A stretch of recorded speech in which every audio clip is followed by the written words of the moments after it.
Let's talk about Kenya now. In less than 3 months, citizens went to the polls twice to vote for president. The August 8th election was nullified by the Supreme Court after allegations of irregularities. The new date was set for October 25th, but even the electoral officials said they could not guarantee a credible outcome. The main opposition candidate, Raila Odinga, accused the President Uhuru Kenyatta of fraud. He dropped out of the race, that is Odinga, and called for a boycott. There were clashes with the police during demonstrations against the election, and at least 5 people were killed. It is at this point that we welcome from Albany in New York, Nanjala Nyabola. She is a writer and political analyst. Nanjala, welcome to the show. Nice to have you with us. So, Kenya appears to be sinking deeper into political crisis. 2 elections in less than 3 months, as I pointed out. So we have a political stalemate here, which has turned violent again. What is happening? Well, I think we have to take the violence in context. What we have, the kind of violence that we have happening in Kenya this week is more reminiscent of what we saw in 1992 and 1997 than what we saw in 2007. And I say this because this is violence that's coming from the state. Every single person who's been killed in Kenya right now, up to this point, has been killed by the state. And that is not in any way to diminish the seriousness of it. That's not in any way to say that this is not something that is worth watching. It's merely to say that it's qualitatively different and it needs a different kind of attention. We need more pressure on the state to enforce fair policing across the country. I think that, you know, we need to be conscious of the fact that a constitutional crisis does not necessarily need to lead to violence. And I think that's really the challenge that we're we're seeing people trying to negotiate in Kenya. Definitely at this point, a constitutional crisis seems inevitable. The election was called for on October 26th, and the turnout has been appalling. It's been the lowest turnout in electoral history in Kenya. And that's a signaling mechanism that people didn't feel that this particular election, this particular rerun, was credible enough to demand their time or energy. Well, you say a bigger focus should be pointed at the government, that more pressure should be put on the government. Who puts that pressure on the Kenyan government? Well, partly the Kenyan people, but partly also the international community. It's one of the things that came out of the August 8th version of the election was that there was so much attention on the opposition and so many calls for the opposition to stay calm and for the opposition to, you know, play by the rules. And even we saw this former U.S. Secretary of State telling the opposition leader to concede defeat, even though he had said that there were just far too many irregularities and illegalities in the process. We've not seen any kind of pressure being put on the government until yesterday. Finally, the EU issued a statement in which they explicitly asked the government to refrain from excessive use of force. But that statement and those statements from the different observers, the AU observers, the East African community observers, they should have been making these statements all the way back in August.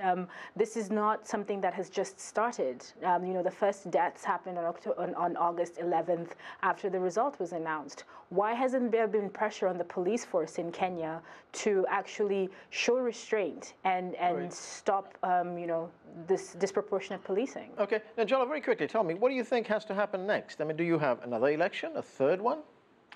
It's an extraordinarily difficult... I'll get to you, John. I'm sorry. Go ahead, go ahead. If the law is to be followed, certainly I think another election is on the card.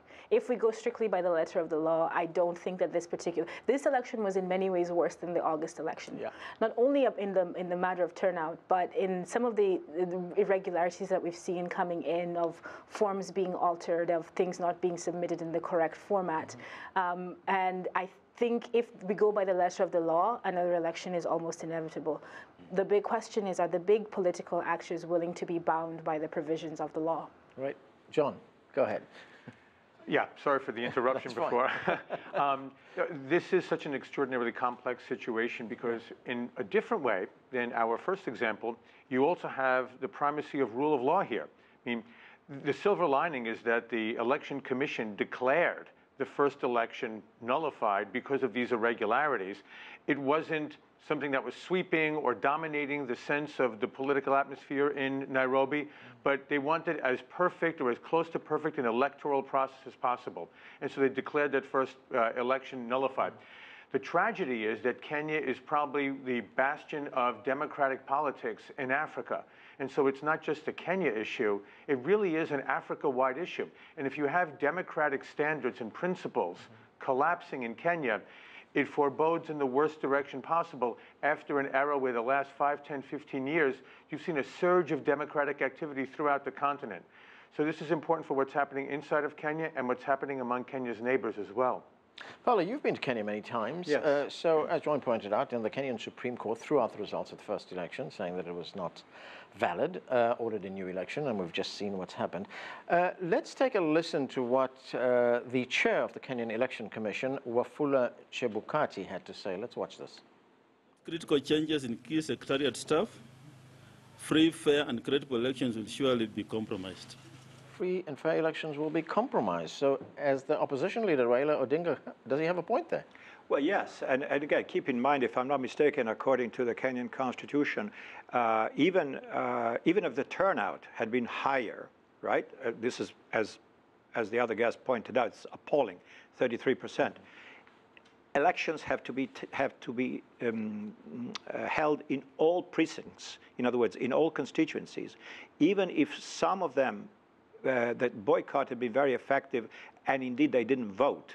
That's enough to annul the elections, according to Kenyan law. So that's another wrinkle in all this. But more broadly, the results have been so appalling that it's hard for, assuming Kenyatta gets re-elected, that he gets a majority of the 33%.